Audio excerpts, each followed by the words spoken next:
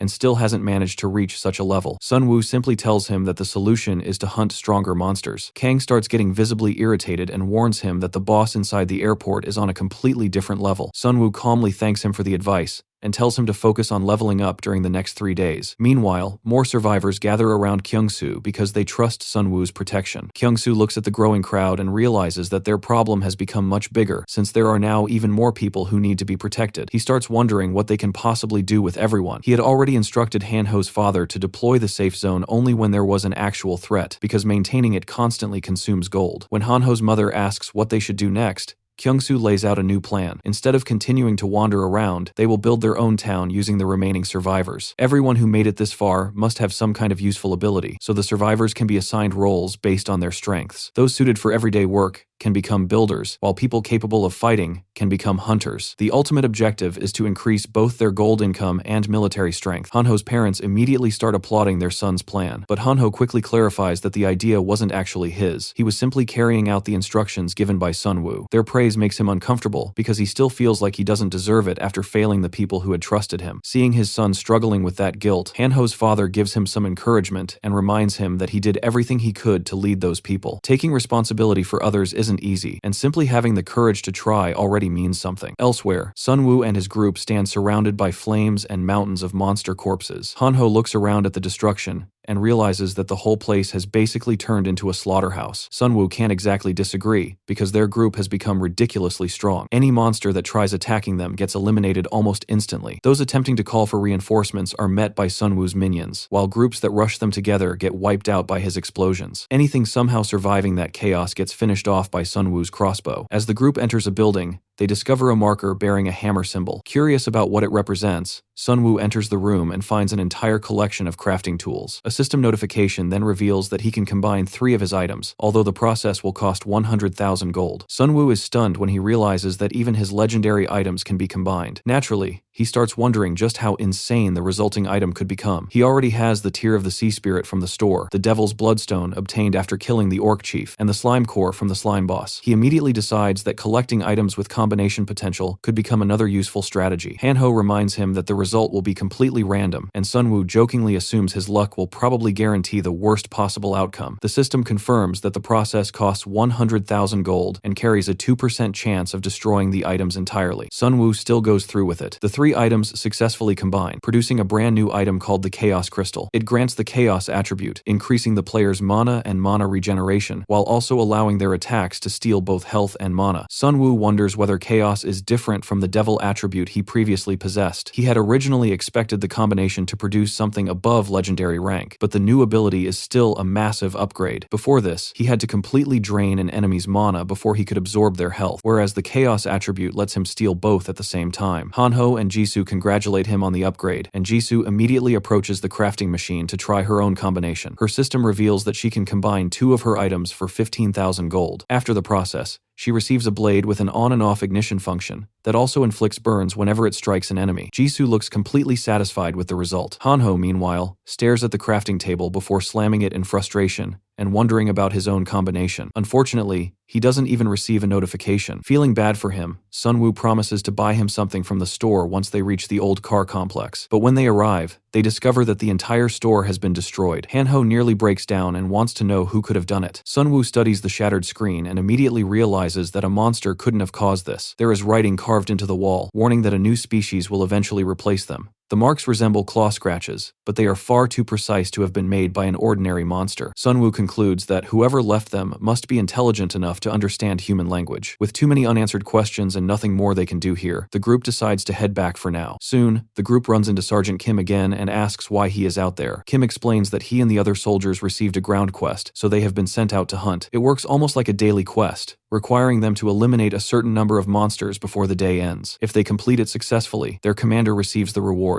When Sunwoo asks whether the soldiers get anything themselves, Kim explains that completing the quest increases their attack power and strength by 10%. The problem is that no matter how many goblins they kill, more keep appearing from nowhere. It almost feels like the monsters are respawning, and Kim desperately hopes that isn't actually the case, because otherwise all the soldiers who sacrificed themselves would have died for nothing. Jisoo asks whether any soldiers have tried escaping, especially since they must be desperate to see their families. Kim admits that many soldiers deserted at the beginning, but the number dropped after they realized they couldn't survive on their own. Desertion was also punished harshly by the army. At this point, the army simply sends them out on these quests every day without any real strategy, making it seem like they are only buying time. Their gold is taken away as well, leaving them unable to even use the online forum. Sunwoo realizes that the army has completely failed to adapt to the new situation, which explains why independent groups like the prosecutor of Yeongdongpo's guild have had a much better chance of growing. Sunwoo decides to keep moving and offers to treat the injured soldiers back in their town. Meanwhile, the town suddenly comes under attack from a group of enormous werebears. The defense team tries holding the line, but the monsters are simply too powerful and tear through their defenses with ease. The terrified players abandon their positions and start running for their lives. Kyungsoo desperately tries to call them back, but nobody listens. Before he can even process what is happening, one of the werebears is standing right over him. With Sunwoo away, Kyung-soo wonders why everything had to go wrong at the worst possible moment. Still, a sudden burst of courage takes over, and he charges at the monster with his spear. He manages to slash one of the werebears directly in the eye, leaving it blind, and the small victory gives him enough confidence to believe he can keep them occupied a little longer. Unfortunately, another werebear sneaks up behind him and tears into him with its claws. Just as the monster is about to finish him, Righty suddenly rushes in and slices through both of its arms. The werebear howls in pain as Jisoo follows up by stabbing it in the face with her flaming sword. Hanho joins the attack and finishes off the remaining werebear. Finally, Sunwoo arrives with his minions, actually looking pleased that such powerful monsters have appeared because he has been searching for stronger creatures to add to his army. The soldiers watch his power in complete disbelief. Sunwoo also receives the Wild Tyrant synergy bonus after having more than 4 bears in his team, granting his allies a 10% defense boost while lowering enemy defenses by 10%. Sergeant Kim looks at Sunwoo's group and realizes that the terrifying part isn't just Sunwoo himself. Every member of the group knows how to use their abilities efficiently, and they fight together like an actual team. Kim grips his axe tightly while thinking about his fallen comrades. He believes his fellow soldiers and their replacements could have fought just as effectively if they hadn't been thrown into battle without proper planning. In his eyes, they didn't deserve to die, and for the first time, he begins questioning whether blindly following the orders of his superiors was really the right thing to do. Sunwoo then tells Kim to inform the commander that he is ready to fight the boss and retake the airstrip. The following morning, the survivors injured during the werebear attack receive treatment. Hanho and Jisoo praise Kyung-soo for managing to hold off the monsters by himself, while Sunwoo also acknowledges that he did well because anyone would have struggled against those creatures alone. Their moment doesn't last long because Sergeant First Class Kang arrives and immediately mocks the condition of the town. Sunwoo is irritated by his reaction, especially considering that several people had just died. He explains that the town was attacked by werebears, but Kang smugly reveals that he already knows how tough they are because he defeated one himself. Kim had previously explained that Kang is a high-ranking Class A 3-star striker who specializes in martial arts rather than weapons. Although Kim wasn't sure whether Kang had chosen the right combo card during the second phase, Kim asks whether Kang is ready for the boss fight since Sunwoo has already completed all his preparations. Kang gets annoyed at being treated like Sunwoo's messenger, smacks Kim on the foot, and makes it clear that Sunwoo can tell him anything himself. Kang then questions whether Kim has actually been killing monsters like he is supposed to. When Kim confirms that he has,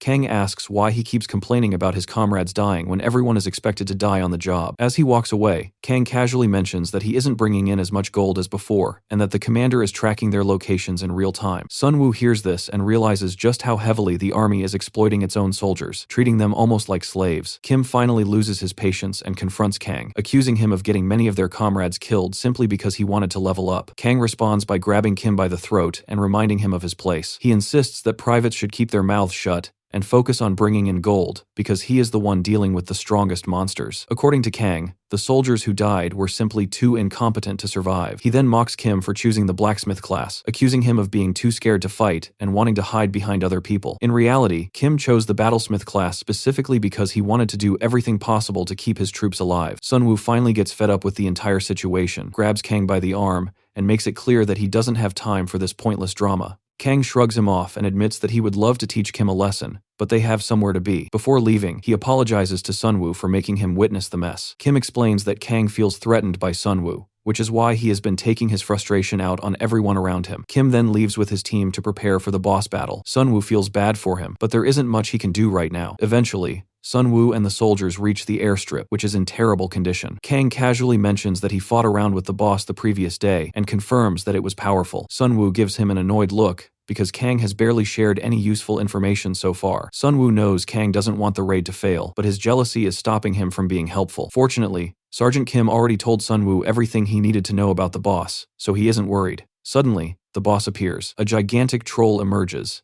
and it is so enormous that it looks even bigger than the aircraft nearby. Sunwoo is stunned by its sheer size, and immediately realizes that his original plan of overwhelming it with werebears won't work. The troll notices the group and starts advancing toward them. Kang mockingly suggests that Sunwoo can still give up his 100,000 gold and run away. Sunwoo simply raises his hand, refusing to panic because he never intended to rely on only one strategy. He activates Death Response and sends his zombies toward the troll's legs, but the monster obliterates them with a single ground-shaking attack. Sunwoo then detonates one of the zombies to blast the troll, only for the monster to rapidly regenerate. Sunwoo realizes realizes that its defense is absurdly high. The curse should have weakened it, yet the effect barely seems to matter. Unlike the slime boss or the vampires, this troll doesn't appear to possess any bizarre special ability. Instead, its terrifying advantage is its overwhelming physical strength. Kang starts running his mouth again, claiming that they can't even retreat now without losing a large number of soldiers. Sunwoo has no intention of leaving without killing the boss. He stands his ground, ready to fight, and despite Hanho being scared out of his mind, he stays beside Sunwoo and Jisoo as they prepare to take down the monster. Meanwhile,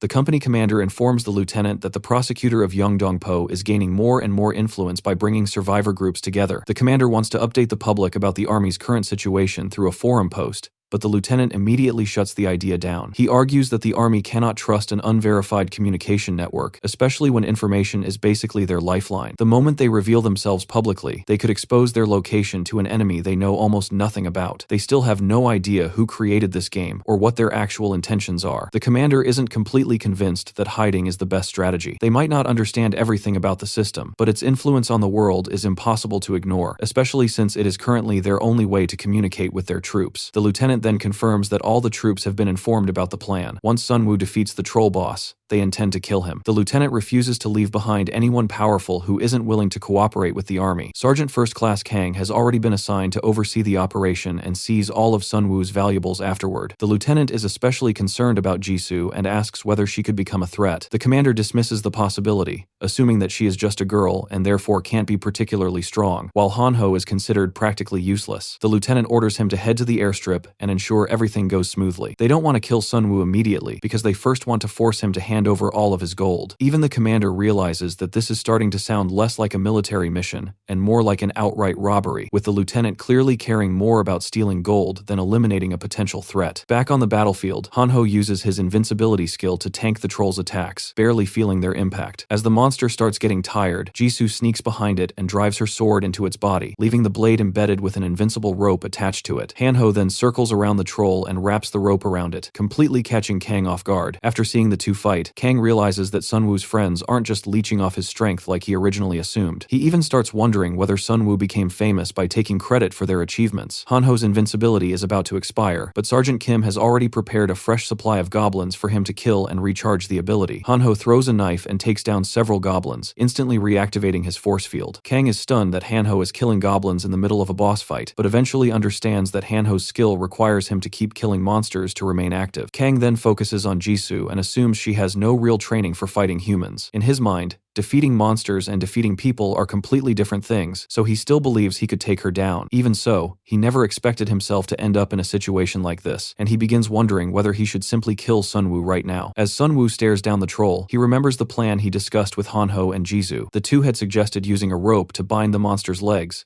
but Sunwoo initially considered it too dangerous and wanted his minions to handle the job instead. Hanho and Jisoo pointed out that if the minions were killed, the entire strategy would collapse. They were also faster than the minions, giving them a better chance of successfully restraining the troll. Sunwoo was still worried about their safety and wanted time to think it over, but Jisoo reminded him that he wasn't their babysitter. They were partners, meaning he needed to trust them instead of constantly worrying about protecting them. Now, watching them successfully bind the troll and force it to collapse, Sunwoo realizes just how much they have grown. He acknowledges their performance and decides that it is finally his turn. Using great spirit, he summons all of his stored minions from his inventory. Sergeant Kang is horrified by the sheer number of creatures appearing at once, and finally begins to understand what the true power of a necromancer looks like. One of Sunwoo's minions hands him the Dragon Knight's masterless sword, and with the troll completely restrained, the entire army launches a relentless assault. The troll manages to swallow one of the orc skeletons while trying to fight back, but Sunwoo immediately detonates the skeleton's bag filled with corpses, creating a massive explosion inside the monster's mouth. Sunwoo then closes in and drives the sword into the troll's head, finishing the boss. The victory rewards him with 220,000 gold and pushes him to level 11, increasing every stat by 2 points and granting him a special item chest. Because he killed the boss using the masterless sword, the sword's effect also reduces the egg hatching time by 98 days. For his level up skill, Sunwoo chooses the Great Bone Weapons card, which allows him to create a wider variety of weapons from bones. Sergeant Kang is completely stunned stunned that the troll is actually dead. Sunwoo simply reminds him that he has fulfilled his contract and announces that he will be keeping the boss's corpse since his agreement was only to kill the monster. Kang starts thinking that this might be his chance to attack. With 20 soldiers behind him, he feels confident enough to get close to Sunwoo and break his neck in one move. Sunwoo notices his intentions immediately and smiles, making it clear that Kang's chance has already passed. Realizing that he has been exposed, Kang attacks head-on, creating a massive explosion, but Sunwoo blocks it with his shield. Kang can't believe his surprise attack failed and orders the soldiers to deal with Sunwoo's minions while he handles Sunwoo himself. He assumes Sunwoo will be helpless without his skeletons, but Sunwoo blocks another attack with his shield. The impact destroys it, and when Sunwoo attempts to counter with his sword, Kang kicks his arm and sends the weapon flying. Kang laughs, believing Sunwoo has finally run out of weapons, only for a dagger to suddenly slash across his face. He retreats with a fresh cut and demands to know where Sunwoo got the weapon, since he had nothing in his hands moments earlier. Sunwoo reveals that even his armor is made from bones, meaning he can convert it into weapons whenever necessary. Kang refuses to accept the advantage, insisting that he is still far superior in close combat. Before he can prove it,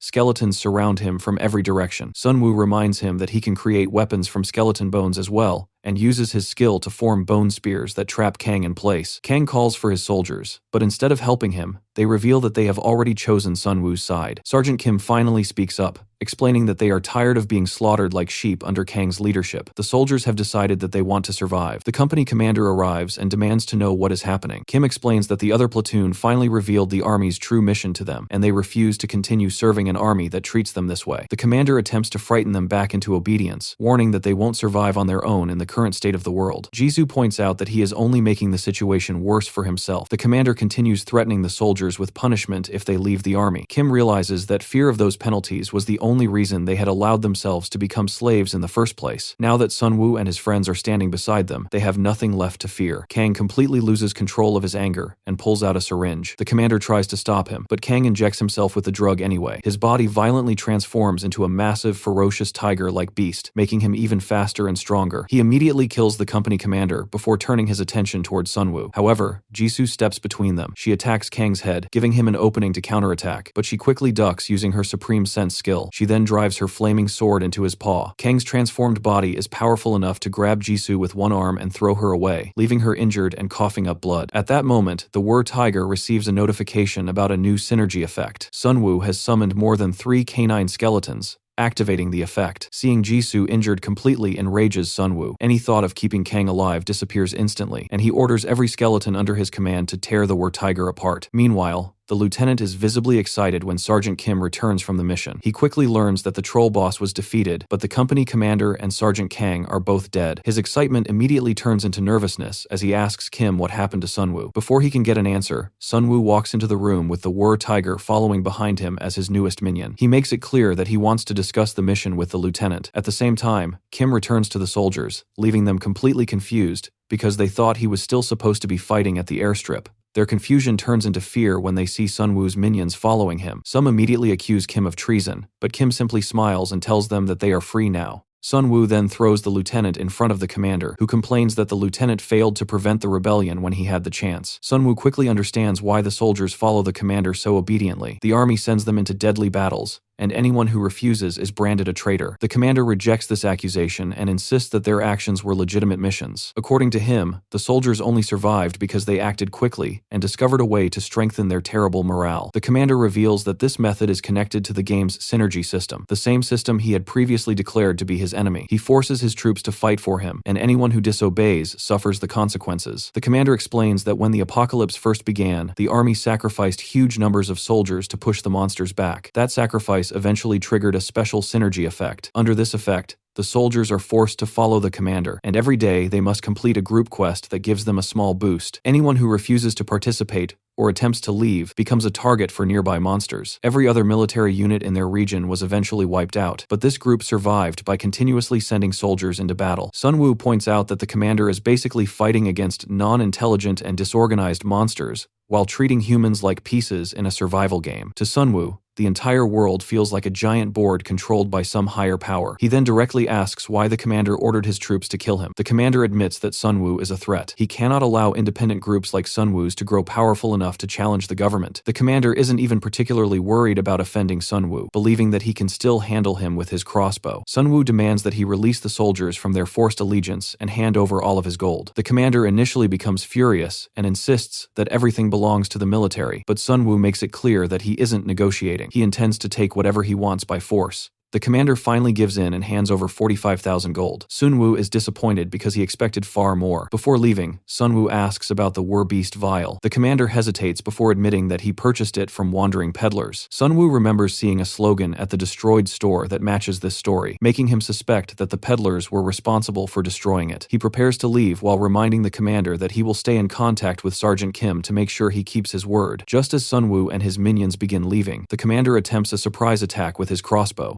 Sunwoo effortlessly blocks the shot with his bone shield and reveals that he was already expecting something like this. The lieutenant orders the remaining soldiers to attack, but Sunwoo wipes them out with a bone spear. As he moves toward the commander, he warns him about a powerful bomb called Abyss Concentrate, which he obtained from the peddlers. Sunwoo explains that activating it will kill both of them. Instead of being scared, he casually tells the commander to press the button because he is actually curious about what the Abyss effect feels like. The commander panics when he realizes his final trump card is useless. Suddenly, a skeleton smashes through the window, grabs the remote, and crushes the commander's hand. Sunwoo then orders the War-Tiger to finish him. After the commander is beheaded, Sunwoo discovers that he was only level 3. The man had spent all his time obsessing over collecting gold, yet somehow ended up dying without even having much of it. While searching the room, Sunwoo finds a locker containing leftover supplies, including more War-Beast vials, capable of temporarily transforming people into monsters. Outside, Hanho is practicing his new healing ability. Sunwoo asks why Jisoo isn't relying on healing potions, since they would be more efficient, but she explains that there are still many injured soldiers who need treatment, and Hanho also needs to practice if he wants his skill to level up. Hanho looks toward the minions and feels slightly disappointed because they don't seem to respect him. Righty suddenly pats him on the back, restoring a little of his faith in humanity. Sunwoo comes outside and checks on Jisoo, who assures him that she is fine while apologizing for rushing into the fight. She had believed that her abilities as a tiger hunter would let her match the War-Tiger's power, but Sunwoo explains that she lost because she hadn't chosen her character class skill. At the same time, that weakness is also a blessing because she isn't restricted to fighting only one type of beast. Sunwoo is especially pleased with Hanho's priest class developing. His healing and force field will be extremely valuable against the future Lich King and his undead army. Hanho can use his healing and force field in close combat while relying on his daggers from a distance. Sunwoo realizes that if Hanho keeps improving, he could eventually become powerful enough to surpass him. Hanho then innocently stares at Sunwoo's robe, clearly thinking it looks much cooler than his own. Sunwoo reveals that he obtained the Shadow King's robe from the chest, rewarded for defeating the troll boss. The legendary robe reduces incoming damage and allows its wearer to hide within shadows until they attack or someone activates a detection skill. Hanho immediately feels left out because he still hasn't received a legendary item of his own. Sergeant Kim then arrives and informs Sunwoo that some soldiers have decided to leave and search for their families. However, they have chosen to travel with Sunwoo's town instead. Kim admits that most of his bravest and most responsible soldiers died during the early battles, so he doesn't have much confidence left in the remaining troops. Sunwoo tells everyone to return and continue their preparations. With only 3 days remaining in Season 1, Sunwoo knows he can't afford to stop hunting. The town has already become much more organized, with players assigned to specific tasks and stationed where they are needed. Sunwoo continues leveling up, but his progress is painfully slow. If he keeps advancing at the current pace, reaching level 15 could take forever. He can now overpower orcs without much trouble, but his current stats still aren't enough to face the Lich King. He needs to reach level 15 as quickly as possible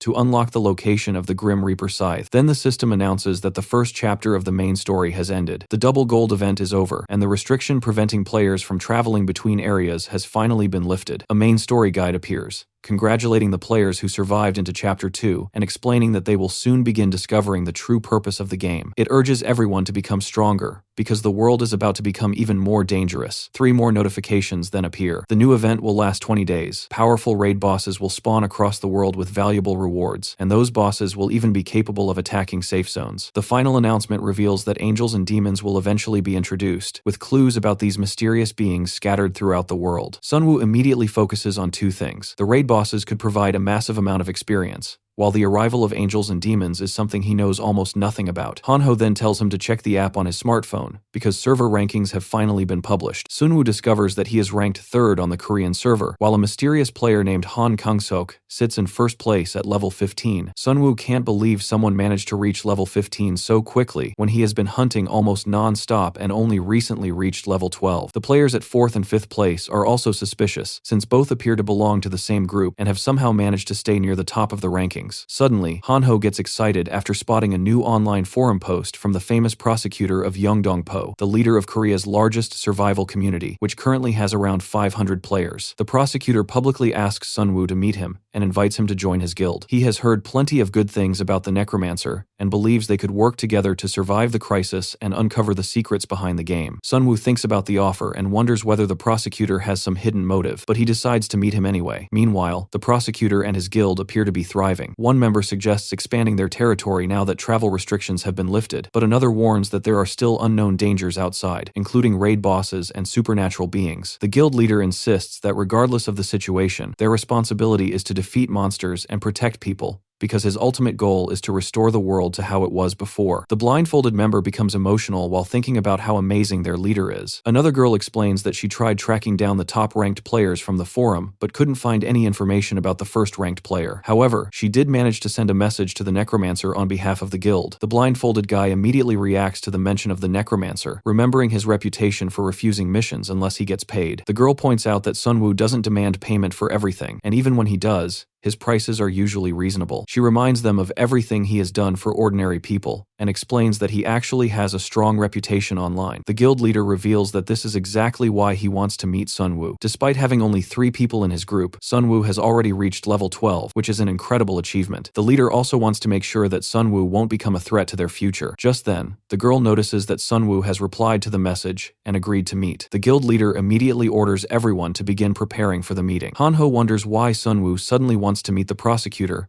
when he was against the idea before. Sunwoo explains that sooner or later he has to meet him because the prosecutor might have valuable information about leveling up. At his current hunting speed, reaching level 15 could take forever. Before they can prepare properly, Taesong and his biker gang arrive with urgent news. Taesong reveals that his group was attacked by strange people who kidnapped his friend Young-shik. The attackers were bandits, searching for something called the Golden Deer. Worried that these bandits might eventually target their town, Sunwoo asks Taesong to lead him to them. Meanwhile, the bandits are brutally beating Young-shik while demanding information. Young-shik refuses to reveal the town's location and holds onto the hope that his friends will arrive before the bandits finish him. Just as one of the bandits prepares to kill him, Taesong's biker gang arrives with Sunwoo. The bandits become excited at the sight of them and immediately demand information about the Golden Deer. Sunwoo calmly explains that he knows nothing about it and wants to know why they are searching for it. One of the bandits then gets carried away after noticing Jisoo, assuming she will be an easy target because she is a girl. Jisoo looks at him with murderous intent and asks Sunwoo for permission to kill him. After Sunwoo gives her the signal, she effortlessly dodges his attack, toys with him for a moment, and then slices his hand clean off. His men immediately retaliate by launching magical fireballs at her, but Jisoo cuts through their attacks,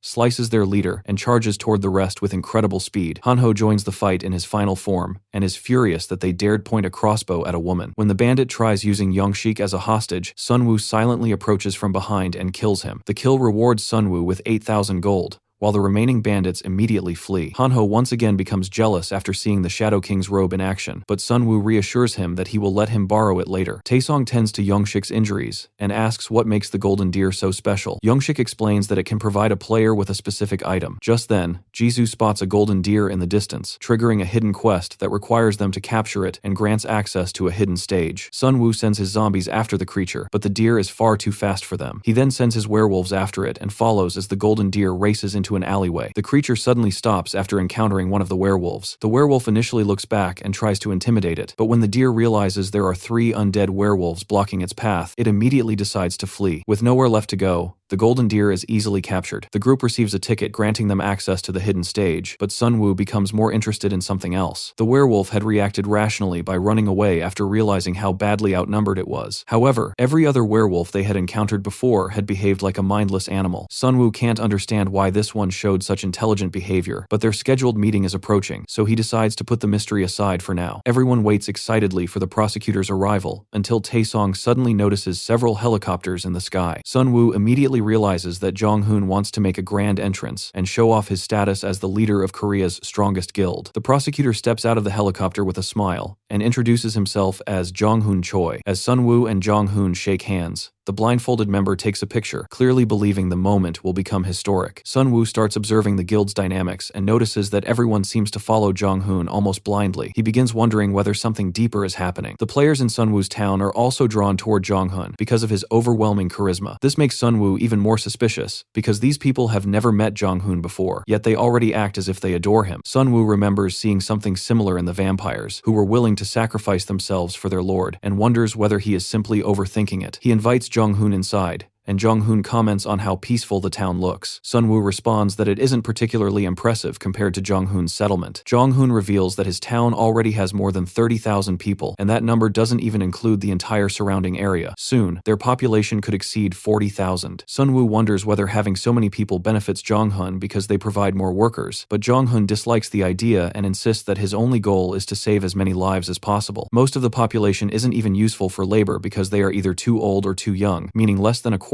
can actually contribute properly. Sun-woo realizes that Jong-hoon is essentially running a family of 30,000 people. Jong-hoon admits that he had been watching Sun-woo for some time, but originally had no intention of recruiting him. That changed after seeing the rankings, and realizing that Sun-woo's rapid improvement wasn't simply luck. Jong-hoon becomes more open about his own feelings, and admits that having so many people depend on him makes him anxious. Sun-woo points out that this is an unusually personal thing to share with someone he has just met. Jong-hoon explains that he lost his parents when the apocalypse first began. Although he survived by becoming stronger, he never stopped resenting the game for what it had taken from him. One day, he intends to strike back against the game itself, and to accomplish that, he needs powerful people like Sun-woo. Sun-woo asks whether Jong-hoon wants him to join the guild, but instead of answering directly, Jong-hoon brings out a box containing a prophecy stone. Sun-woo touches the stone and immediately experiences another terrifying vision. He sees the world tree on Yui Island spreading its roots across the land and destroying everything around it. The roots tear through the island, killing everyone in their path. When Sun-woo returns to reality, he sees a description explaining that this future will occur if they fail to stop the fallen ones. Jong-hoon explains that the world tree is destined to destroy their entire world, and they need to work together if they want to prevent that future. The world tree has already planted its roots on Yui Island, and a raid boss is currently located in the same area. Sun-woo quickly understands why Jong-hoon sought him out. He is assembling a raid party and needs Sun-woo's strength. With the fate of the world potentially at stake, Sun-woo doesn't really have the option of ignoring the threat. Sun-woo briefly considers telling Jong-hoon about the future involving the Lich King, but ultimately decides against it. If he successfully obtains the Grim Reaper scythe, that future might never happen anyway. He agrees to cooperate with Jong-hoon, but makes one condition clear: he will not join the guild. Instead, he wants all rewards obtained from the raid to be divided equally between them. As Sun-woo and Jong-hoon shake hands on their agreement, Han-ho suddenly bursts into the room with news of an emergency. A group of raiders is heading straight toward their town. Jong-hoon immediately sees the situation as a perfect opportunity for his guild to demonstrate its strength before they officially start working together. He gathers his crusaders, and the entire team moves out to confront the approaching bandits. Their leader eventually stops in front of them while casually smoking a cigar. Jong-hoon calls Sun-woo over and explains that it would benefit both of them to understand each other's classes. Since he already knows Sun-woo is a necromancer, he reveals that his own class is Crusader Commander. His class becomes stronger through a powerful synergy effect that activates when he builds an order of knights, meaning the more people fighting under him, the stronger he becomes. Meanwhile, the bandit leader asks one of his men whether the person they are searching for is the armored man standing ahead. The bandit explains that they are actually looking for the man in the cape and the girl beside him. He reveals that his group came for revenge after Sun-woo's people killed the bandits who previously raided the town. However, the leader never expected to find a settlement packed with so many players. Instead of being intimidated, he gets excited at the thought of how much gold he could obtain by killing everyone there. Jong-hoon knows these bandits have already killed countless people, so he sees no reason to show them mercy. He immediately orders his knights to charge. The bandits clearly came prepared. They unleash ranged attacks, hoping to wipe out the knights before they can even reach melee range. Spells and projectiles rain down on the advancing formation, but Jong-hoon raises his sword and grants his knights a powerful force field buff that completely protects them from the incoming attacks. The bandit leader is annoyed by the spell but refuses to retreat. His men ride their bikes straight toward the knights, only to discover that their weapons are useless against the knights' heavy armor. The crusaders tear through the bandits with ease. Suddenly, the sound of a truck approaching catches everyone's attention. The driver warns the bandits to get out of the way, as the vehicle charges toward the battlefield. Jong-hoon immediately prepares to defend his people and begins charging another attack. The blindfolded member recognizes the destructive power of the technique and urgently signals the others to retreat. Jong-hoon unleashes his cross-spear spell, firing an enormous wave of energy shaped like a cross. Everything caught in its path is obliterated,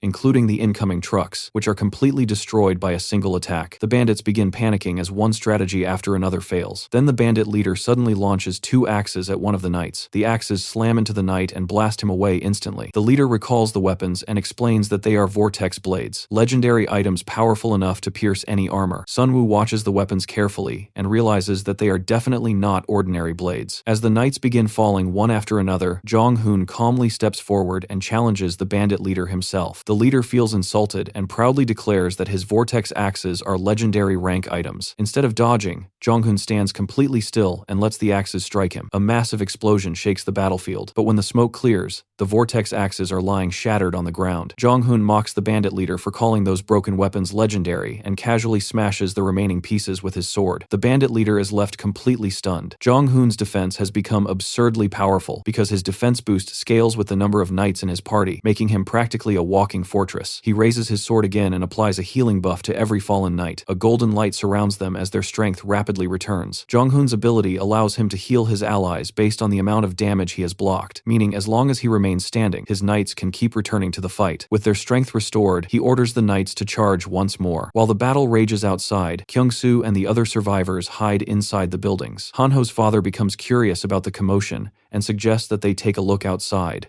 Kyung-soo hesitates, but eventually agrees. The two step out and find the entire battlefield covered in thick smoke. The knights are scattered across the ground, making it look as if the battle has suddenly turned against them. The bandit leader knew he couldn't defeat Jong-hoon's knights through a direct fight, so he used a poisonous cloud obtained from the wandering salesman. The poison is called Abyss Concentrate. Jong-hoon holds his breath while standing inside the toxic cloud, but his shield is completely useless against it because he can block physical attacks and spells, not poison. He had originally planned to make himself look impressive in front of Sunwoo, but now realizes that he has no choice but to give everything he has if he wants to win. Just then, he hears footsteps behind him. Jong-hoon turns around and sees Sunwoo approaching with a huge smile. Sunwoo walks straight through the poison and casually inhales it, proving that he is perfectly fine inside the cloud. The bandit leader becomes increasingly annoyed and throws another bottle of the poison toward him. Instead of weakening Sunwoo, the Abyss Concentrate seems to have the opposite effect. Sunwoo actually appears to enjoy it. He enters his awakened form and realizes that the poison is a surprisingly good match for him. The Abyss Concentrate isn't as powerful as the spell used by the Orc Chief, but it is still strong enough to make Sunwoo feel awakened. He decides to show the Liberation Guild exactly what he is capable of. The bandits stare at him in disbelief, unable to understand how he is still standing. One of them assumes the poison must be defective and removes his mask to test it, only to die instantly. Sunwoo, meanwhile, seems to become stronger with every breath. He activates Death Response and summons a massive group of zombies. The bandits finally realize that they have made a huge mistake by attacking a necromancer. Sunwoo decides to stop holding back and summons his skeletons as well. The bandits immediately turn and run when they see even the Wur-beasts transformed into skeletons. Sunwoo refuses to let them escape and uses his corpses as explosives, blowing apart the fleeing bandits. Kyung-soo watches the destruction from a distance, completely amazed by Sunwoo's abilities. Han-ho's mother also comes outside and asks what is happening. The bandit leader hears them and desperately orders the remaining bandits to capture them as hostages, since he can no longer see any other way to escape. Kyung-soo immediately tries to protect them, but Jisoo suddenly steps forward and positions herself between the survivors and the attackers like a human shield. The bandits see a lone girl standing in their way and excitedly charge toward her, assuming she will be an easy target. They couldn't have been more wrong. Jisoo tears through them with her flaming blade, leaving the bandit leader horrified as he finally understands that she is an absolute monster in combat. Before he can react,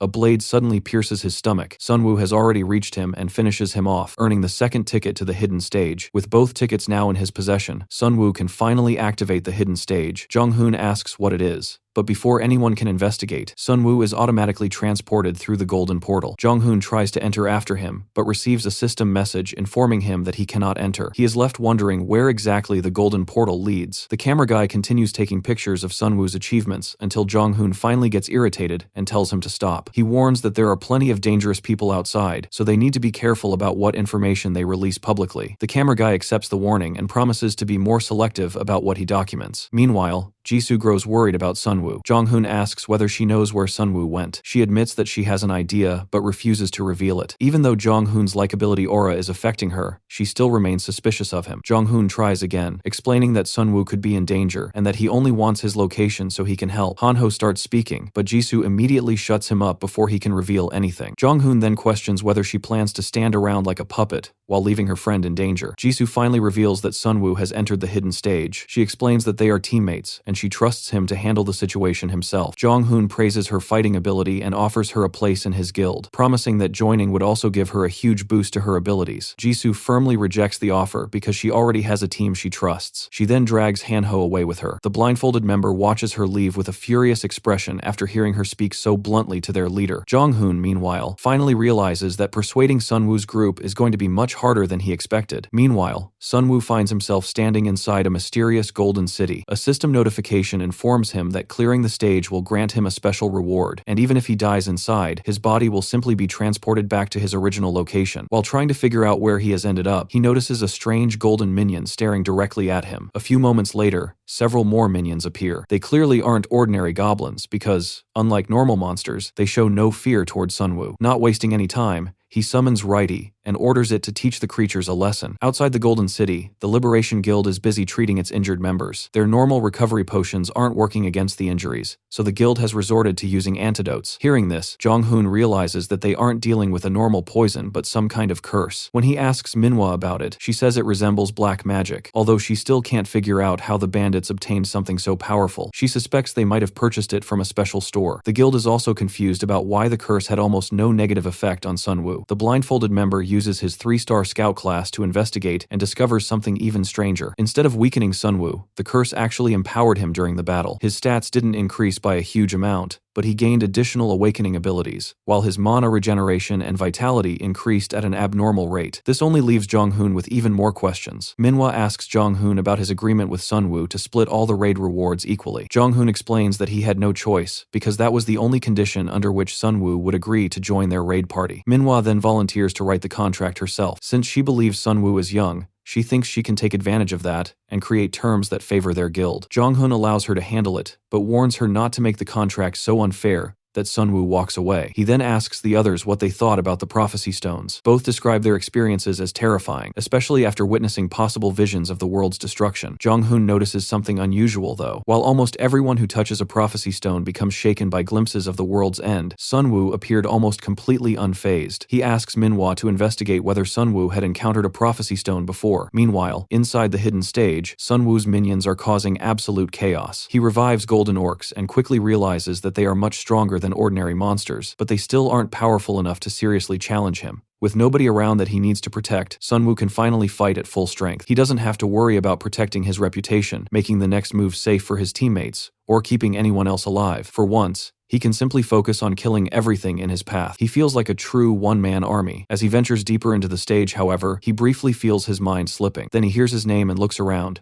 only to find his skeleton minions surrounding him. Their presence helps him refocus, although he still feels strangely lonely despite having an entire army around him. Eventually, Sunwoo reaches a crossroads where 2 treasure chests await him. The chest on the left is much larger, while the one on the right is noticeably smaller. Sunwoo immediately understands the basic rule. The larger chest should contain a greater reward, but it will probably come with greater danger as well. Following that logic, he chooses the larger chest. Oddly enough, there isn't a single monster around it, which makes Sunwoo suspicious. He orders his minions to attack the chest, and the moment it takes damage, the entire thing transforms into a mimic boss. Its enormous teeth are capable of delivering devastating bites, but Sunwoo initially assumes it must be slow because it doesn't have any limbs. He becomes overconfident, believing its lack of mobility gives him an easy victory. That assumption lasts only a moment. The mimic suddenly launches itself forward and sends his minions flying. Sunwoo gets caught in the impact and starts coughing up blood. The monster becomes even more aggressive and begins chasing him, while Righty desperately tries to hold it back. As Sunwoo retreats, he finally understands his mistake. He had completely underestimated the boss because he assumed that a creature without limbs couldn't move properly. He can't believe how arrogant he became, and he starts wondering whether the awakening has affected his judgment. Sunwoo realizes that having teammates around him normally makes him much more cautious. Without them, he had started believing that he didn't need anyone. Just as the mimic prepares to bite him, his minions manage to restrain its mouth. Sunwoo immediately activates Death Response and sends zombies inside the mimic's mouth. He retreats while his minions force the monster's jaws shut. Looking toward Righty, he silently apologizes for putting it in such a dangerous situation. Then he activates Corpse Explosion. The resulting blast launches everyone backward and completely destroys the boss. When the smoke clears, the mimic is gone. Sunwoo receives 1,434 points for defeating the boss and completing an A-rank mission. He realizes that the monster's incredibly tough outer shell protected it from external attacks, meaning the only way to kill it was to attack from the inside. That also explains why Righty's attacks weren't allowing the boss to recover properly. Sunwoo takes the battle as a serious lesson and decides he will never make the same mistake again. No matter how much the world has turned into a game, death is still very real. After recovering, Sunwoo enters the next room and discovers a reward room filled with lockers. He can open them using the points he earned, and the items inside are rare rewards that can increase a player's stats and experience. None of them are available through normal stores. After considering his options, Sunwoo chooses an oath parchment, which allows him to form a pact with another player. Both sides are forced to fulfill the conditions of the pact or face death. He also selects 3 C-rank items: an upgrade stone, a strength vial, and an experience card. Clearing the hidden stage rewards him with another level, bringing him to level 13 and increasing all of his stats. He also receives 150,000 gold. Sunwoo uses an agility card to gain 3 additional points, realizing that extra agility could have helped him dodge the mimic's attacks. Once he has collected everything useful, he exits through the same golden portal. Back outside, he reunites with Jong-hun, who admits that he was completely surprised when Sunwoo suddenly disappeared. Sunwoo apologizes for making him wait, but Jong-hun considers the trip worthwhile and presents him with a crate filled with potions as a gift. He also suggests that they publicly post a picture of themselves along with their alliance contract to give other survivors some hope. According to Jong-hun, seeing powerful people working together can inspire others to keep fighting. Sunwoo agrees, despite knowing that making himself even more visible could turn him into a bigger target. Still, maintaining a positive image could benefit him as well, so he decides the risk is acceptable. After taking the picture, Jong-hun returns to his helicopter and leaves. Han-ho looks at the huge collection of potions Jong-hun gave them and can't help being impressed. Believing that the prosecutor might actually be a good person, Sunwoo remains unconvinced and keeps his doubts to himself. Jisoo, meanwhile, suggests that their next priority should be training and becoming stronger now that they are officially part of the raid party. The next morning, Sunwoo's group comes up with a disgusting but effective hunting strategy. They use rancid wolf meat, a foul-smelling bait that was actually one of Han-ho's mom's failed recipes, to lure in groups of goblins and orcs. As the monsters rush toward them, Sunwoo detonates the ones that get killed, creating massive explosions that wipe out even more enemies and let the group grind at an absurdly faster rate. Meanwhile, Han-ho's dad sets up a sentry post using his new skill, creating a safe zone around the town.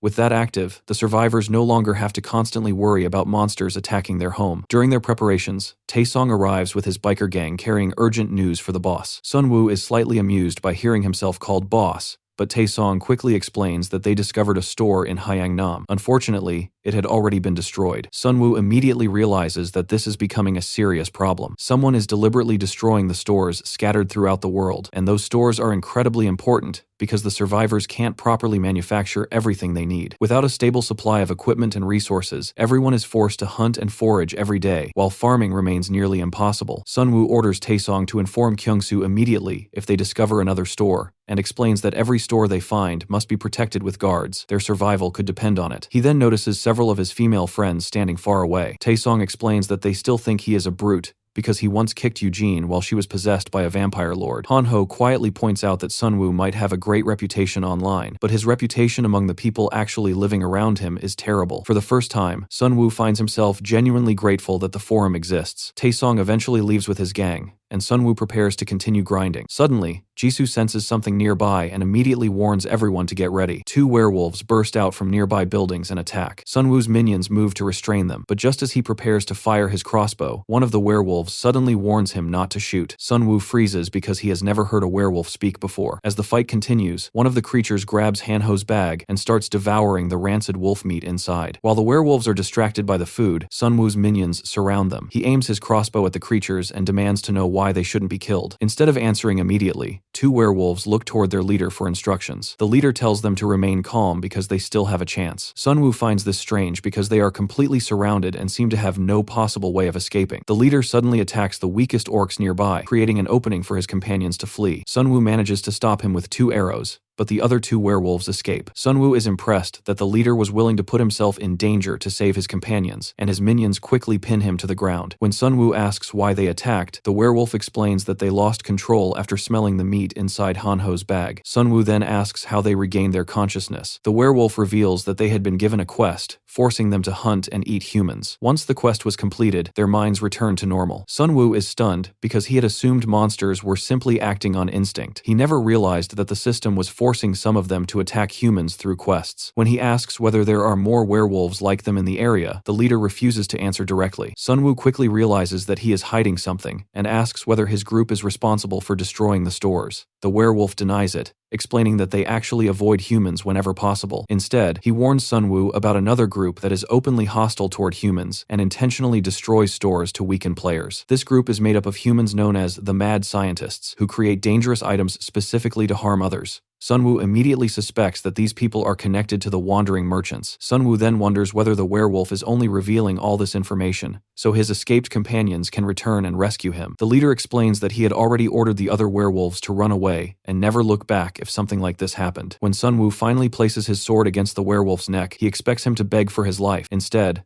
the monster almost seems relieved. He reveals that he had been waiting for this moment for a long time. During the class selection event, he had distrusted the system so much that he refused to choose a class for himself or his family. His son, however, loved games and chose a class card. That decision eventually turned him into the first human his own father devoured. After regaining his consciousness, the werewolf had wanted to die immediately. He explains how unfair the game is, and admits that every decision he made was simply an attempt to survive, yet every choice ended up making things worse. Sunwoo understands that he can't allow the werewolf to live, no matter how tragic his story is, and finally ends his suffering. Hanho feels terrible afterward, because they now know that these werewolves are rational beings who are simply trying to protect one another. Sunwoo reminds him that they still can't lower their guard. Even the looters they killed earlier probably had families waiting for them. He then orders everyone to prepare, because they need to find the 2 werewolves who escaped. When Jisoo wonders what they will do if the escaped creatures are still just kids, Sunwoo explains that he doesn't intend to kill them. He only wants to learn more about the werebeast's territory. He knows the situation is unfair, but the system has created a conflict by giving these creatures human consciousness, while simultaneously programming them to hunt and kill people through quests. Knowing that a monster can think like a human might make players hesitate, but Sunwoo can't afford to show mercy to creatures that could lose control again at any moment. The group travels a long distance while searching for the escaped werewolves, until they suddenly hear voices nearby and hide. They discover the 2 werewolves have been captured by a group of kobolds. One kobold jokes about turning them into sausages, but their leader immediately stops them and explains that the werewolves are gifts for their queen. The kobolds stab the captured werewolves with their spears and drag them toward their hideout. Sunwoo and his friends are confused because kobolds are supposed to be weak monsters, yet these ones somehow manage to capture 2 mid-level werewolves. Sunwoo suspects that their spears might have been coated with a paralyzing poison, but he still can't understand how they managed to restrain the werewolves so easily. While observing them,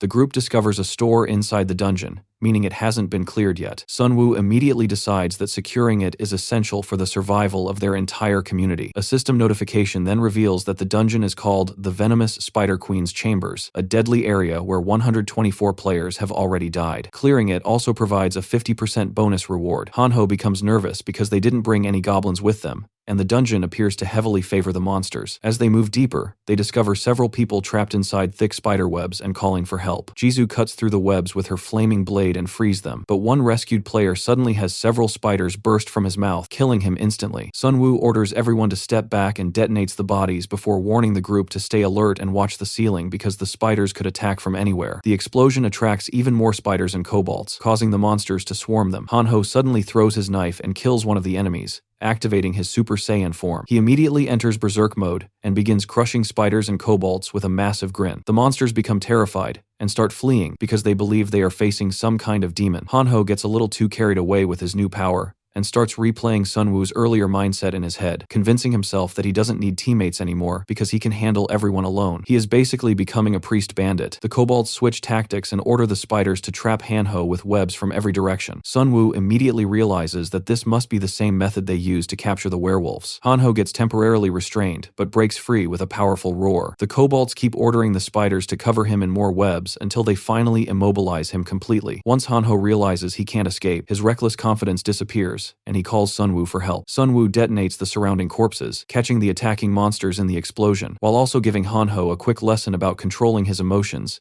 instead of letting power get to his head. More monsters then appear, so Sunwoo activates Death Response and summons zombies to deal with them. His minions clear out the invading monsters, allowing the group to take control of the subway station. Unfortunately, the route toward the next station is locked. Sunwoo remembers that the subway connects to a mall above them, and suspects the Spider Queen might be hiding there. After clearing the mall, they eventually reach the boss room. A notification warns them that this is considered a killer dungeon, and that 124 players have already lost their lives here. The system even offers them a small reward if they choose to leave immediately. Hanho becomes nervous because the dungeon is literally offering them a reward before they have even entered the boss room. Jisoo checks whether he wants to continue, but Hanho refuses to back down. Despite his fear, he insists that they keep moving forward. Inside the boss room, a Cobalt Shaman suddenly greets the group and reveals that he is the dungeon boss. Sunwoo had expected the boss to be the venomous Spider Queen, so the Cobalt's appearance catches him off guard. Hanho is even more shocked because the shaman can speak fluent human language. The Cobalt laughs and explains that he can talk like a human because he has eaten 20 human brains. Sunwoo immediately realizes the terrifying truth. The game allows monsters to grow stronger by killing humans and consuming them. The shaman proudly taunts them, revealing that he plans to have 23 human brains soon. Before the fight can even properly begin, the ground starts shaking violently, and the venomous Spider Queen emerges. It quickly becomes clear that this dungeon actually has two bosses. The two monsters then merge together, with the Cobalt Shaman becoming the brain, while the Spider Queen becomes the body. Sunwoo immediately activates Death Response and summons all of his zombies, planning to use them as living explosives before finishing the bosses with his skeletons. However, the Spider Queen traps the zombies inside her steel webs and throws them away instead of killing them. The shaman laughs because he already predicted that Sunwoo would try to blow them up. This makes Sunwoo even more concerned because the Cobalt appears to have inherited intelligence from the human brains he consumed. When Hanho throws a dagger, the Spider Queen blocks it, and the shaman explains that he is acting as the brain, while the queen functions as the body. As long as he is controlling her, she will protect him at all costs. The Spider Queen launches another web attack, but Jisoo burns through the webs with her flaming sword. She confidently realizes that the Spider Queen is just as flammable as the other spiders. The shaman quickly counters with water magic, extinguishing the flames and forcing Jisoo to keep her distance. Sunwoo orders his minions to form a defensive barrier and tells Hanho to protect Jisoo while revealing that he has a plan. As the Spider Queen crushes his minions, Sunwoo uses his necromancer abilities to resurrect the corpses scattered throughout the area above them. Bodies begin raining down from the upper levels, and Sunwoo realizes that the Spider Queen's nest has basically been designed for him. Building a nest out of corpses is a terrible idea when fighting a necromancer. His newly resurrected minions swarm the bosses, but the Spider Queen cuts through them with her legs. One skeleton manages to strike her leg, enraging her enough to release a poisonous attack. However, the poison has no effect on the undead, because they are nothing but bones. The shaman immediately realizes this, and orders the queen to stop using poison, but she appears to be losing control, and no longer listens to him. Sunwoo understands that the Cobalt is intelligent enough to figure out the weakness of his own attacks. The queen destroys the first wave of skeletons,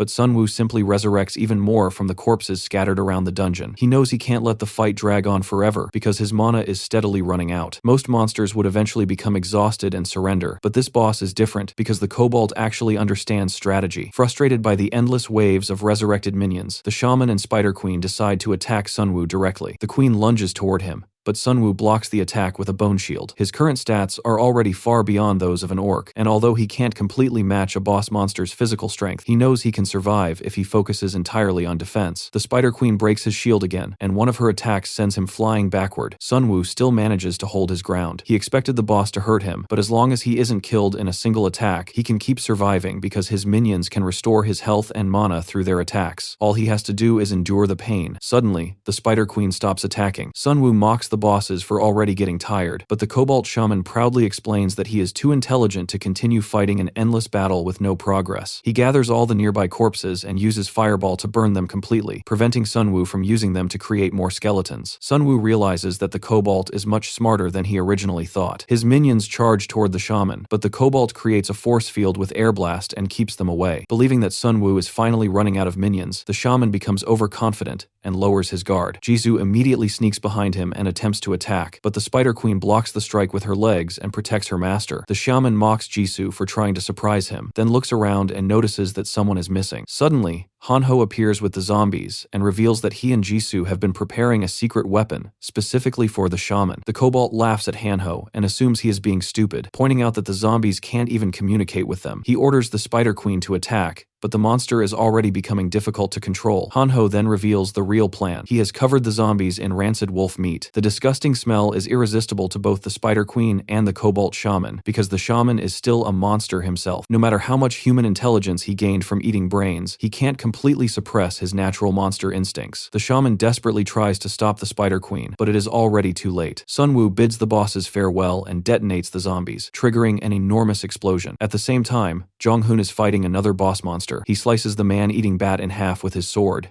instantly killing it. His crusaders celebrate their victory, while Jong-hoon receives experience points through his party members. His class allows him to hunt practically any monster he wants, while gaining experience from the members fighting under him. Jong-hoon knows he isn't ranked first, but he still believes he is stronger than the mysterious player ahead of him. Even so, Han Kang-seok's rapid leveling continues to bother him. Despite commanding Korea's most powerful guild, Jong-hoon still can't catch up to the mysterious player. The lack of information about Han Kang-seok makes Jong-hoon uneasy, because he could eventually become a threat to the order he has built. Suddenly, his scout reports that the Korean rankings have changed again. Jong-hoon checks the rankings and is stunned to see that Sunwoo has reached level 14 and taken second place. He can't understand how Sunwoo managed to level up so quickly. Back inside the dungeon, the Cobalt Shaman barely survives the massive explosion, but Hanho finishes him off by driving a knife into his head. Defeating the Shaman rewards the group with 300,000 gold, along with a 50% bonus for clearing the killer dungeon. Hanho is thrilled that he finally contributed properly and feels proud that he is no longer just a wannabe tanker. Unfortunately, the Spider Queen is still alive. It suddenly screeches and charges toward Hanho, but Righty instantly steps in and stabs the queen directly through the eye, killing it on the spot. The victory grants them another 300,000 gold. Sunwoo then reaches level 14, while Righty's rank also increases,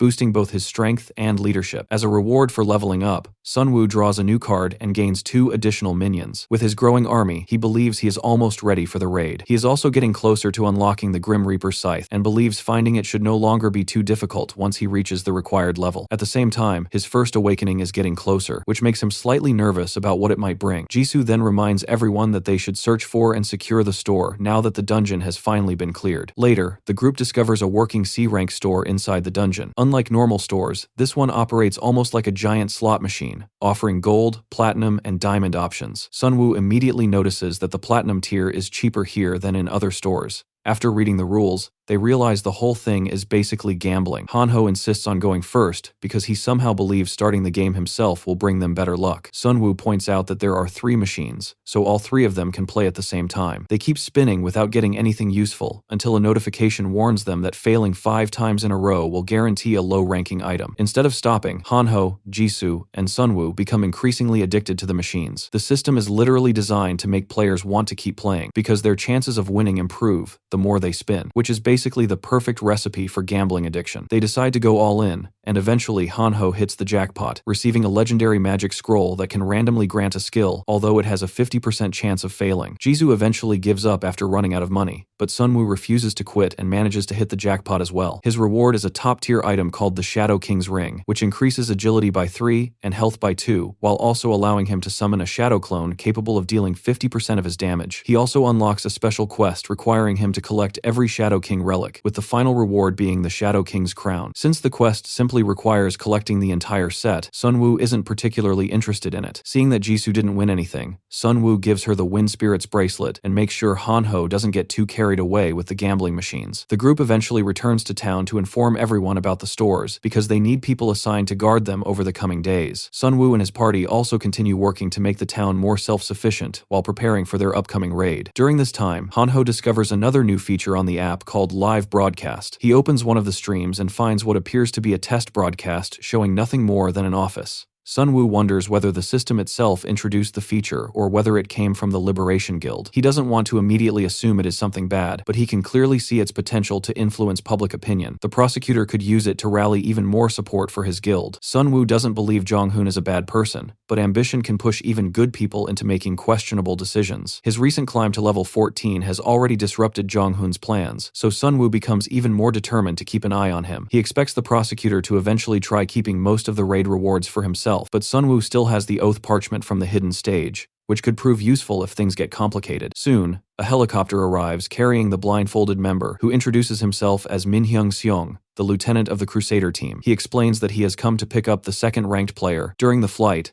Sunwoo asks how safe this method of transportation is with wyverns flying around. Minhyung assures him that guild members are tracking the wyverns' positions in real time. The pilots admit that flying isn't 100% safe, but the advantages of air travel are simply too valuable to ignore. Sunwoo realizes that this is another advantage of having a massive guild. Coordinating something like this would be nearly impossible for a small survivor group like his. He starts wondering whether there could be another way to travel without relying on the air. Suddenly, everyone receives a notification for a competition-type raid quest. The objective is simple but insane. Defeat the raid boss alone to receive a special reward. The boss has the Gladiator's Blessing, which reduces damage from powerful attacks by 90%, but the effect becomes inactive during one-on-one combat. Whoever manages to defeat the boss alone will also receive a special title. Minhyung is surprised because this wasn't part of their original plan, but he trusts his sister and the prosecutor to handle the situation. Seeing Minhyung panic makes Hanho realize that they might actually be more alike than he thought. Sunwoo is also surprised because raid bosses are normally defeated by groups precisely because they are so difficult to kill alone. He gets the feeling that someone is deliberately watching them. After all their preparations, this sudden change has made the raid far more complicated. Now he has no choice but to compete directly against Jonghoon and the other guild members. The player guide then announces that 12 groups and 1,000 players will participate in the Yui Island boss raid, which will be broadcast live. After the raid, the Liberation Guild plans to hunt monsters throughout Korea and eventually across the world. Most players are excited about the announcement, although some believe Sunwoo should be leading the operation instead of the prosecutor because he has the higher ranking. When Sunwoo and his team arrive on Yui Island, the players immediately react to his presence. Jonghoon personally welcomes them, and Sunwoo compliments the surrounding area because everything appears extremely well organized. He soon notices a camera and suspects that Jonghoon is using the raid for publicity. He also sees the enormous number of players gathered around and wonders whether the prosecutor is intentionally showcasing the difference between their forces. A purple-haired player steps forward and mocks Sunwoo for arriving with only 2 teammates. He claims that this doesn't look like a balanced alliance, and proudly reveals that he brought 31 elite members.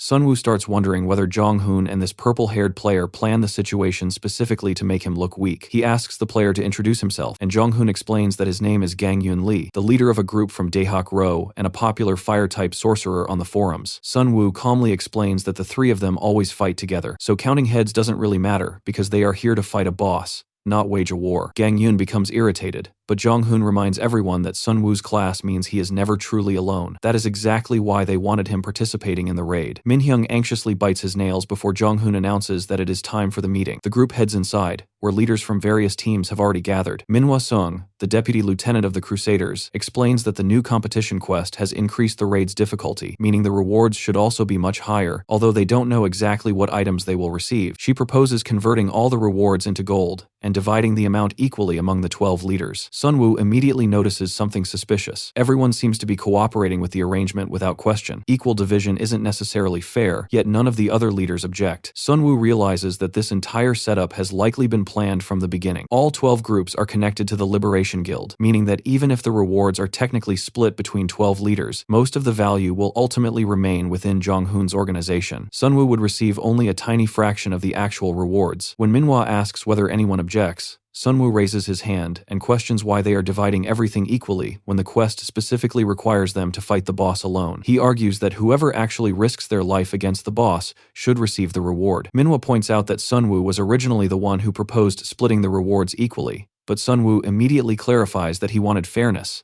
not blind equality. The other leaders reject his argument and claim that the proposal isn't fair because every group has different strengths. One even asks whether Sunwoo simply wants someone else to defeat the boss for him. Another leader named Seok Gu, known by the nickname Iron Fist and ranked 11th, stands up and challenges Sunwoo to a duel. Seok Gu is famous for fighting monsters bare-handed. Sunwoo brushes him off, pointing out that Seok Gu is only angry because he knows Sunwoo is telling the truth. Sunwoo is basically collecting enemies at record speed. Seok Gu becomes furious, but Jonghoon suddenly slams his hand against the desk and declares that the duel is a great idea. He hides his frustration and claims that it will make the raid more interesting. That night, Seok Gu takes out his frustration on the lizard monsters while continuing to hunt. More and more monsters begin surrounding him, but instead of retreating, he decides to go all in. Suddenly, fireballs rain down and wipe out the entire group. Gangyun appears and warns Seok Gu to be careful because they will be in serious trouble if he dies. The island has become an ideal habitat for lizard monsters, making the area increasingly dangerous. Seok Gu remains confident that he can eliminate them all. Gangyun also explains that they need to stop the fallen ones, who are planning to plant the World Tree Seed. When Sok-gu asks whether he knows who the Fallen Ones are, Gong-yoon admits that he has no idea whether they are players or monsters. That uncertainty is exactly why they need to control the island first. Gang-yoon is confident that Jong-hoon can handle everything because the prosecutor is the kind of man who keeps his promises. A short time later, they spot a helicopter flying toward the park. Seok-gu assumes it is heading toward Jong-hoon, but Gang-yoon realizes that Sun-woo is actually going in the same direction. They become worried that Sun-woo might reach the boss before the prosecutor. Following Sun-woo is Myung-seong, an archer who was already considered a rising talent before the world ended. Myung-seong believes that success isn't always about hard work. Sometimes, it comes down to making the right connections and playing politics. People tend to favor those who obey orders and easily fall into line. He knows he isn't the most capable fighter, but he is confident that he can survive by attaching himself to stronger people. Manhwa gave him 2 weapons and instructed him to trip Sun-woo up when the boss fight began. Unfortunately, things aren't going according to plan. After watching Sun-woo's team in action, Myung-song realizes that his job is becoming much harder. Jisoo's flaming sword and Han-ho's unbreakable defense look almost unbelievable to him. He even wonders whether they somehow managed to tame a new kind of monster. Sun-woo is also walking around with an entire army of heavily armored zombies, and the synergy he gains from them resembles the Crusaders' own synergy. While Myung-song is still processing everything, Sun-woo notices him and asks whether his group wants armor too. The archers initially refuse because they prefer light equipment, but Sun-woo equips them anyway. To their surprise, the armor makes them feel lighter, while also providing additional protection. With this, Sun-woo's synergy doubles because he now has more than 40 units under his command. Myung-seong starts feeling like he is helping the very person he was supposed to sabotage and hopes it won't hurt his performance review. Myung-seong immediately returns to his bootlicking mode and points out that the area ahead is Uito Station. Beyond it lies a park where the boss room is located. As they approach, Sun-woo notices that the water level is rising. Myung-seong warns him that numerous lizard men are waiting beneath the water and suggests teaming up with the other groups. He privately believes that even the necromancer might struggle against an ambush in these waters. Sun-woo ignores the advice and tells Han-ho and Jisoo to stay back, while his werebear minions grab the lizard men and throw them into the water. Sun-woo then detonates their corpses, wiping out the hidden monsters in one massive blast. The explosion earns him a huge amount of gold, while the nearby archers stare in disbelief. Once the smoke clears, Sun-woo casually informs them that the path ahead is clear. Soon, another helicopter arrives and a cameraman begins recording. Han-ho realizes that the helicopter is there to film the Guildmaster's achievements. The cameraman is thrilled to capture Sun-woo and his skeleton army in action, believing this footage is exactly what the prosecutor wants, because it can boost the morale of survivors watching from elsewhere. The viewers begin cheering as Sun-woo tears through the monsters, but the cameraman's assistant suddenly receives a call from the Crusader team. Manhwa angrily orders him to turn around immediately or face consequences. The cameraman is confused because he had been given permission to film the other teams, but Manhwa screams that the permission was only meant to prevent players from thinking the broadcast was biased. Terrified of getting in trouble, the cameraman immediately turns the helicopter around and heads toward the other teams. Sun-woo and his friends watch it leave and suspect that the other teams must also be making significant progress, which is why the helicopter has suddenly abandoned them.